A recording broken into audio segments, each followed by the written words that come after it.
Mike Flanagan doing a Stephen King adaptation without horror? With Tom Hiddleston in a cast so stacked it could be its own Comic-Con panel? Yeah, I was intrigued, and I'm glad to say it paid off.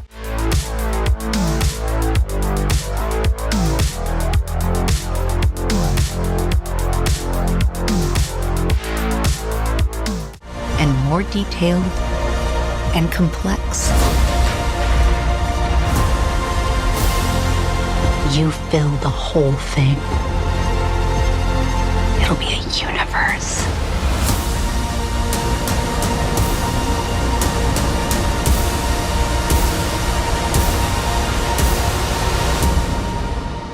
Isn't that wonderful?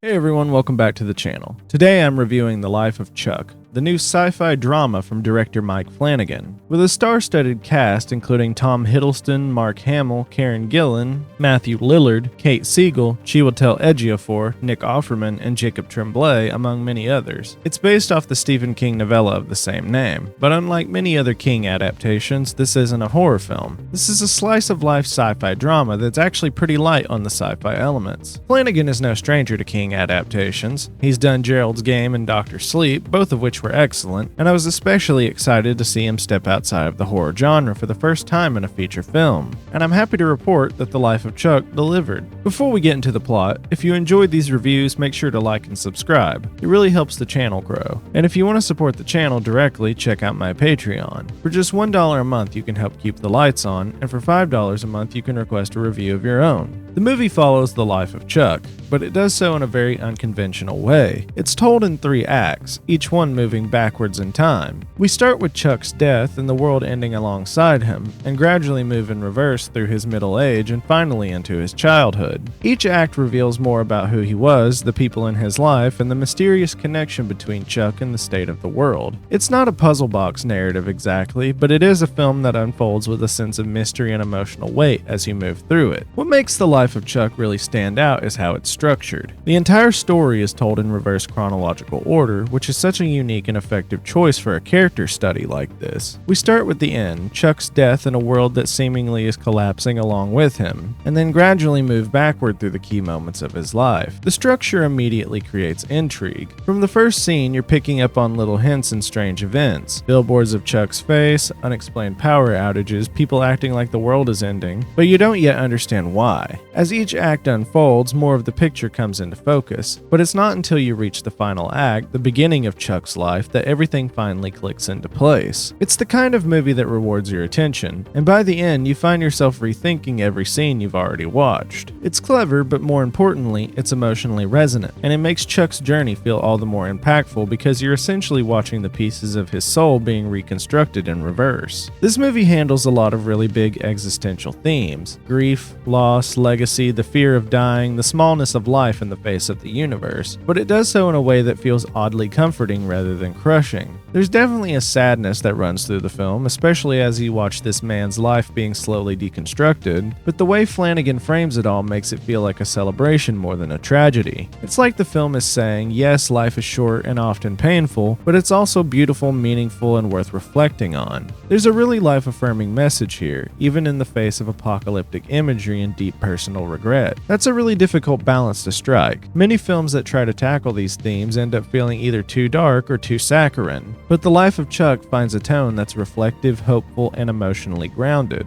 I left the theater thinking about my own life, my family, my regrets and triumphs, and that's powerful. When a film gets you thinking about you and not just the story it told, that's when you know it hit something real. And let's talk about the cast, because this ensemble is stacked and they all deliver. Tom Hiddleston, who plays Chuck, is the emotional anchor of the film, and he gives a performance that's both understated and incredibly moving. He captures this feeling of a man who's deeply reflective and quietly carrying the weight of his experiences, especially in the later parts of the story when we see him as more vulnerable. But what's great is that every supporting actor is given space to breathe and contribute meaningfully to Chuck's story. Mark Hamill has a really heartfelt moment that surprised me with its tenderness, Karen Gillan brings warmth and charisma, Matthew Lillard gets one of the more emotional scenes that really caught me off guard, and you've got Kate Siegel, Chiwetel Ejiofor, Nick Offerman, Jacob Tremblay. Each one gets at least one scene that stands out, whether it's a philosophical monologue, a spontaneous dance, or a quiet, intimate conversation. Everyone feels like they're part of Chuck's inner world, helping to shape who he is and what his life meant. That's what makes it work so well. You're not just watching one man's life, you're watching the ripples he created through everyone he touched. And Flanagan gives those moments the weight and attention they deserve, so you're never just waiting to get back to the main story. This is the story. If I had to nitpick, I'd say there are two small issues that held the movie back just a bit. First, sometimes it does get a little too hammy. The inspirational monologues are moving for the most part, but there were a few that leaned just a bit too hard into melodrama. It never lost me entirely, but I did occasionally feel like I was watching something that was trying very hard to make me feel something. Second, like a lot of movies these days, it overstays its welcome a little. It clocks in just under 2 hours, and while that's not especially long, there were definitely moments that could have been tightened up.